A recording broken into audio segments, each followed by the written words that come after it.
Hello दोस्तों, मेरा नाम है सत्यप्रकाश शर्मा। आप सभी का स्वागत है हमारे YouTube channel crack with Satya all in one में। तो आज हमारा टॉपिक है क्लासिकल डांस।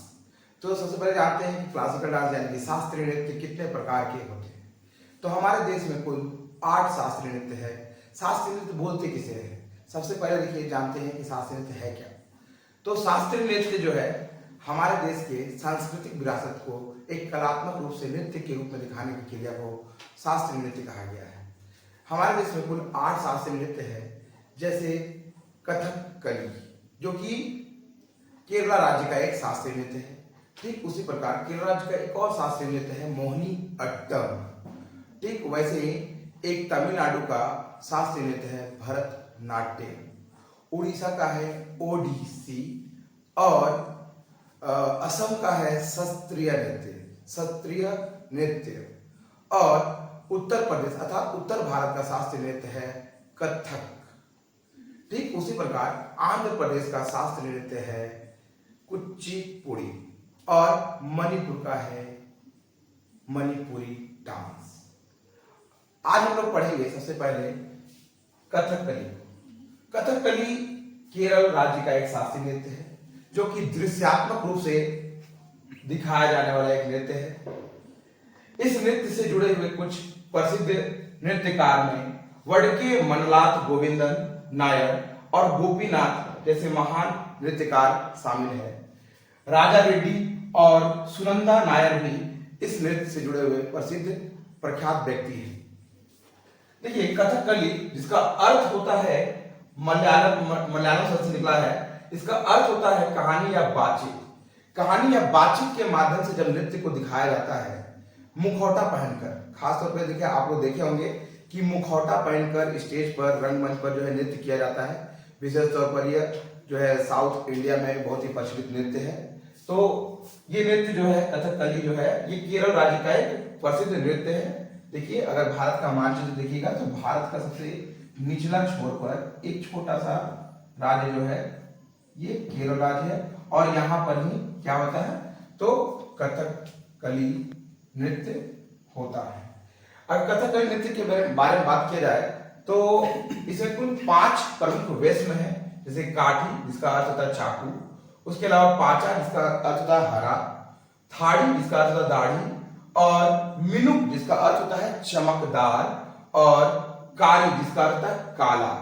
तो इस प्रकार हम लोगों ने जाना कि कथकली नृत्य जो है केरल राज्य का एक शास्त्रीय नृत्य है जो कि साउथ इंडिया में काफी प्रचलित है। ऐसे केरल राज्य का एक और शास्त्रीय नृत्य है जिसका नाम है मोहिनी अट्टम। तो आज हम लोग जो दूसरा नृत्य पढ़ने वाले हैं वो है मोहिनी अट्टम। मोहिनी अट्टम केरल का एक शास्त्रीय नृत्य है जो इसके प्रमुख नृत्यकार जो है कल्याणी अम्मा, भारती शिवाजी, श्रीदेवी जी है। अगर देखा जाए तो भारत देश के सबसे निचले छोर पर एक राज्य केरल है जिसके 2 प्रमुख शास्त्रीय नृत्य है। अगर देखा जाए तो उसमें मोहिनी अट्टम और हम लोग पहले पढ़ चुके हैं कथकली। देखिए मोहिनी अट्टम जो नृत्य है ये भगवान विष्णु की स्त्री अवतार को दर्शाता है।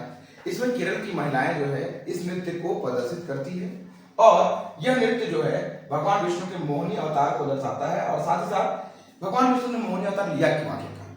तो समुद्र मंथन के दौरान जब समुद्र से अमृत की प्राप्ति हुई तो राक्षस वर्ग और भगवान यानी देव लोक में माने देव वर्ग में जो है इस बात के लिए विवाद छिड़ गया कि इसको पिएगा कौन आखिरकार, माने किसको अमृत को। तो इसमें एक भस्मासुर नामक क्या था राक्षस था जो कि भेष बदलकर भगवान की ओर बैठ गया भगवान के कतार में और इस तरह से जो है भगवान विष्णु को मोहिनी अवतार लेकर आना पड़ा और उन्होंने अपने नृत्य के माध्यम से राक्षसों का मन बहलाया और उन लोगों को अलग कतार में बैठाया और साथ साथ देव को अलग कतार में। और इसी दौरान जो है भस्मासुर जो है देव के रूप में आकर यानी कि अपना रूप बदल कर जो है भगवान की कतार में जाकर बैठ गया, जिससे कि भगवान विष्णु जो थे उन्होंने इस बात को भाप लिया और तुरंत अपने असली अवतार में आकर असली रूप में आकर जो है इसका सिर धड़ से अलग कर दिया। इसका एक का नाम पड़ा राहु और दूसरे का नाम पड़ा केतु, अर्थात सिर का नाम राहु और निचले धड़ का नाम केतु पड़ा। और इस प्रकार जो है मोहिनी अट्टम एक धार्मिक शास्त्रीय नृत्य के रूप में हम लोग जानते हैं। तो देखिए ये भी एक केरल राज्य का ही नृत्य है। ठीक, तो इस तरह से हम लोग दो नृत्य को अब देख चुके हैं। पहला जो है कथकली और दूसरा नृत्य जो है वो मोहिनी अट्टम। ये दोनों ही शास्त्रीय नृत्य है। इसके अलावा हमें और 6 शास्त्रीय नृत्य को जानना है।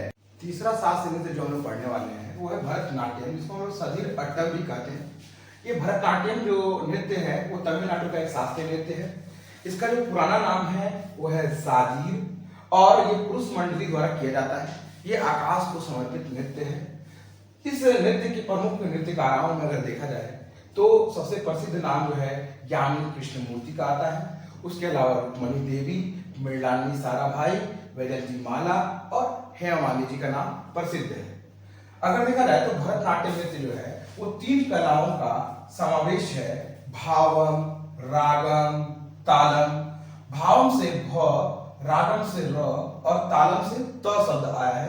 इस तरह से भरत शब्द की उत्पत्ति हुई और चूंकि ये भरत मुनि के नाट्य शास्त्र पर आधारित है इसलिए इसमें भरत नाट्यम शब्द जुड़ गया और इस प्रकार इस नृत्य का नाम पड़ा भरतनाट्यम। देखिए ये जो है अगर भारत का मैप में देखा जाए तो तमिलनाडु जो राज्य है उस राज्य से का एक प्रसिद्ध क्या चीज है, शास्त्रीय नृत्य है। तो तमिलनाडु नृत्य जो है यहाँ पर है और इसी राज्य का प्रसिद्ध नृत्य क्या है तो भरतनाट्यम। ठीक, तो यहाँ पर तमिलनाडु राज्य और यही पर का एक प्रसिद्ध शास्त्रीय नृत्य क्या है भरतनाट्यम, जिसको हम लोग सधीर अट्टम या जो इसका पुराना नाम क्या है सादीर अट्टम के नाम से जानते हैं। अगर देखा जाए तो ये नृत्य जो है ये आधा पांव पर खड़ा होकर किया जाने वाला, मैंने आधा बैठा हुआ पोज में जो है ये नृत्य किया जाता है। ठीक, खैर हम लोग को आता नहीं तो हम लोग कर नहीं सकते हैं। फिलहाल जो ये भरतनाट्यम नृत्य का हो गया समाप्त हुआ। तो हम लोग जो है चौथा नृत्य पढ़ने वाले हैं कुचिपुड़ी। कुचिपुड़ी आंध्र प्रदेश का एक शास्त्रीय नृत्य है और ये आंध्र प्रदेश के कृष्णा जिले के कुचिपुड़ी गांव से इसका नाम रखा गया है कुचिपुड़ी नृत्य। इसके प्रमुख नृत्यकार में अगर देखा जाए तो यामिनी कृष्णमूर्ति, राधा रेड्डी, राजा रेड्डी और स्वप्न सुंदरी जी प्रसिद्ध है। अगर देखा जाए कुचिपुड़ी का अर्थ अगर देखा जाए तो इसका अर्थ होता है अभिनेताओं का गांव। और भारत के मैप में अगर देखा जाए तो आंध्र प्रदेश राज्य तमिलनाडु के जस्ट ऊपर और उड़ीसा के नीचे पड़ता है। अर्थात अगर देखा जाए तो ये आंध्र प्रदेश राज्य है और इसी आंध्र प्रदेश राज्य के कृष्णा जिले के कुचिपुड़ी गांव से कुचिपुड़ी नृत्य का क्या हुआ उत्पत्ति होता है। ठीक, और इसके प्रमुख नृत्यकारों का नाम देख लीजिए हैं यामिनी कृष्णमूर्ति, राधा रेड्डी और स्वप्न सुंदरी जी है। तो आज जो है ओडिसी नृत्य को हम लोग देखने वाले हैं। ओडिसी नृत्य जो है उड़ीसा का एक शास्त्रीय नृत्य है। इसके प्रमुख हस्तियों की अगर बात की जाए तो प्रतिमा देवी, सोनल मानसिंह, केलूचरण महापात्रा और माधवी मुदगल जैसे प्रमुख हस्तियां इस नृत्य शैली से जुड़े हुए हैं। अगर भारत देश की बात की जाए तो उड़ीसा राज्य का एक प्रमुख शास्त्रीय नृत्य। अगर भारत का माध्यम देखा जाए तो पश्चिम बंगाल से सटा हुआ एक राज्य और साथ साथ झारखंड और छत्तीसगढ़ और साथ साथ देखा जाए तो आंध्र प्रदेश से ये बॉर्डर शेयर करने वाला एक राज्य है। ठीक, तो ओडिशा राज्य जो है का एक शास्त्रीय नृत्य क्या है ओडिसी नृत्य, जो कामुक एवं काव्यात्मक नृत्य शैली के रूप में इसको प्रदर्शित किया जाता है। यानी कामुक एवं काव्यात्मक नृत्य शैली में ओडिसी नृत्य को प्रदर्शित किया जाता है। कथक उत्तर प्रदेश का एक शास्त्रीय नृत्य है अगर देखा जाए तो।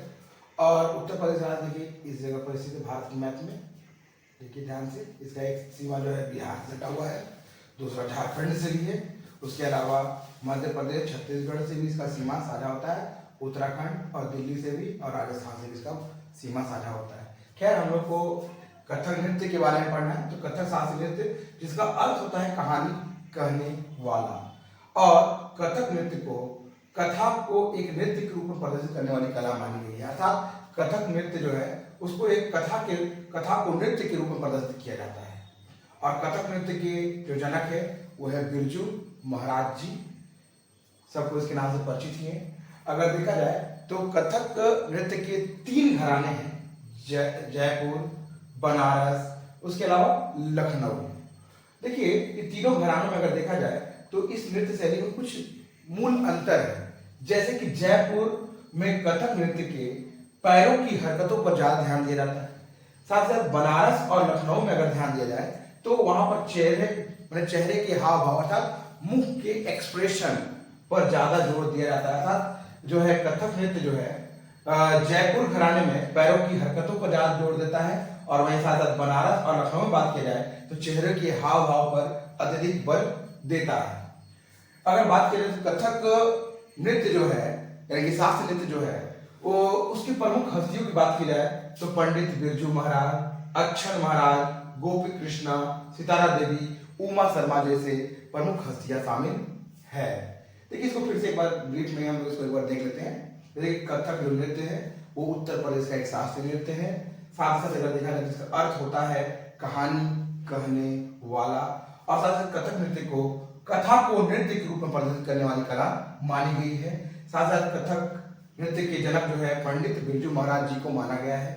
ये उत्तर प्रदेश जो है भारत के नक्शा में देखिए इस प्रकार यहाँ पर है, और यहाँ पर ही जो है इस नृत्य का क्या हुआ था, उत्पत्ति हुआ था। लेकिन बाद में यह जो है राजस्थान के जयपुर तक पहुंच गई। देखिए इसके 3 घराने हैं इस नृत्य शैली के। जयपुर जहाँ पैरों की हरकतों पर ध्यान दिया जाता है, बनारस और लखनऊ में चेहरे के हाव भाव अर्थात मुख एक्सप्रेशन यानी कि मुख के भाव पर जोर दिया जाता है। इससे जुड़े हुए प्रमुख हस्तियों का नाम हमने पहले ही देख लिया है, पंडित बिरजू महाराज, अक्षर महाराज, गोपी कृष्णा, सितारा देवी, उमा शर्मा आदि। देखिए सत्रिय नृत्य जो है ये असम का एक शास्त्रीय नृत्य है।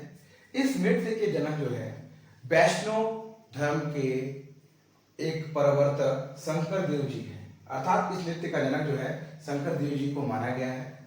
अगर इस नृत्य से यानी सत्रिय नृत्य से अगर जुड़े हुए प्रमुख हस्तियों की बात की जाए तो जतिन गोस्वामी, धनकांत बोरा, उसके अलावा शंकर देव जी जो स्वयं इसके संस्थापक थे उन्हें माना गया है। अगर यह नृत्य बात की जाए तो भारत के असम राज्य अर्थात यहाँ पर अगर देखा जाए तो असम राज्य का एक प्रमुख शास्त्रीय नृत्य है। देखिए अगर सत्रिय नृत्य के बारे में बात की जाए तो ये भगवान विष्णु को अर्पित एक नृत्य है और भक्ति आंदोलन से प्रेरित है। इस आंदोलन को सन 2000 ईस्वी में एक शास्त्रीय नृत्य के कैटेगरी में शामिल किया गया था। अगर देखा जाए तो ये शास्त्रीय नृत्य जो है यानी कि सत्रिय नृत्य जो है ये कृष्ण राधा या राम सीता की कहानियों को नृत्य के रूप में प्रदर्शित करने वाली कला है। तो इस प्रकार हम लोगों ने देखा कि सत्रिय नृत्य जो है ये असम का एक शास्त्रीय नृत्य है। इसके जनक जो है शंकर देव जी है। इसके प्रमुख हस्तियां अगर बात की जाए जतिन गोस्वामी, धनकांत बोरा और स्वयं शंकर देव जी भी है। और यह राज्य जो है अगर भारत में बात किया जाए तो यह राज्य जो है असम है, ठीक। और असम का एक शास्त्रीय नृत्य है जो भगवान विष्णु को अर्पित है, भक्ति आंदोलन से प्रेरित है और 2000 ईस्वी में इसे शास्त्रीय नृत्य के कैटेगरी में शामिल किया गया था, जिसमें नृत्य में कृष्ण राधा अर्थात राधा कृष्ण एवं सीताराम की कहानियों को नृत्य के रूप में प्रदर्शित किया जाता है। वो जो है अब मणिपुरी नृत्य को देखेंगे। मणिपुरी भी एक शास्त्रीय नृत्य है जो मणिपुर राज्य का एक शास्त्रीय नृत्य है। इससे जुड़े प्रमुख हस्तियों की अगर बात किया जाए तो गुरु अमली सिंह, आतंब सिंह, नल कुमार सिंह, सविता मेहता, सूर्यमुखी देवी जी हैं। अगर बात किया जाए तो मणिपुरी नृत्य में मितई जनजाति के दंत कथाओं का उल्लेख मिलता है।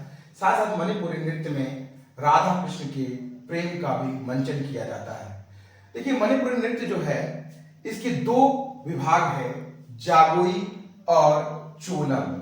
देखिए मणिपुरी नृत्य में जो पुरुषों का नृत्य होता है उसको हम लोग संकीर्तन कहते हैं। साथ ही साथ महिलाओं का नृत्य जो है रास कहलाता है। देखिए पुनः इसको एक बार हम लोग रिपीट करते हैं। अगर देखा जाए तो मणिपुरी नृत्य जो है ये मणिपुर का एक क्या है, शास्त्रीय नृत्य है। साथ साथ इसके प्रमुख हस्तियों की अगर बात की जाए तो गुरु अमली सिंह, आतंब सिंह, नल कुमार सिंह, सविता मेहता, सूर्यमुखी देवी जी है। और इस मणिपुरी नृत्य में मिताई जनजाति की दंत कथाओं का उल्लेख मिलता है। साथ ही साथ राधा कृष्ण के प्रेम का मंचन भी किया जाता है। इसके 2 विभाग हैं, जगोई और चोलम। और पुरुषों का जो नृत्य होता है उसको संकीर्तन कहते हैं और साथ साथ महिलाओं का जो नृत्य होता है वो क्या कहलाता है, तो रास कहलाता है। देखिए भारत में अगर देखा जाए तो मणिपुर जो राज्य है वो 7 सिस्टर्स का एक अभिन्न अंग है और यहाँ पर है मणिपुर राज्य। तो हम लोगों ने पूरा अब 8 शास्त्रीय नृत्य को पढ़ चुका है, हम लोगों ने पढ़ लिया है। तो पहला जो हम लोग पढ़े थे वो केरल राज्य का कथकली पढ़े थे, दूसरा नृत्य भी हम लोग केरल राज्य का ही पढ़े थे, मोहिनीअट्टम, और तीसरा जो नृत्य था वो था तमिलनाडु राज्य का भरतनाट्यम, और साथ ही चौथा नृत्य जो हम लोगों ने पढ़ा था वो आंध्र प्रदेश का कुचिपुड़ी, पांचवा नृत्य उड़ीसा का अपना ओडिसी नृत्य, और छठा नृत्य जो हम लोगों ने पढ़ा वो था उत्तर प्रदेश का कथक, और सातवां नृत्य हम लोगों ने पढ़ा असम का सत्रीय नृत्य, और आठवां मणिपुर का मणिपुरी नृत्य। तो इस तरह से हम लोगों ने 8 शास्त्रीय नृत्यों को इस पहले वीडियो में कवर किया है। तो उम्मीद करते हैं कि आप लोगों को ये वीडियो जो है पसंद आएगा, और अगर पसंद आया आप लोगों को ये वीडियो तो आप लोग इस वीडियो को क्या करें, लाइक करें, सब्सक्राइब करें मेरे चैनल को, और साथ साथ इस वीडियो को सभी जगह शेयर करें, क्योंकि इस वीडियो बनाने में बहुत ज़्यादा मेहनत लगा है। देख सकते हैं आप लोगों ने कि कितना मुझे मेहनत करना पड़ा है। तो इसी उम्मीद से मैं यह अपने पहले वीडियो को क्या करता हूँ, समाप्त करता हूँ। फिर आपसे मिलूंगा मैं अपने अगले वीडियो में। आज के लिए इतना ही। जय हिंद,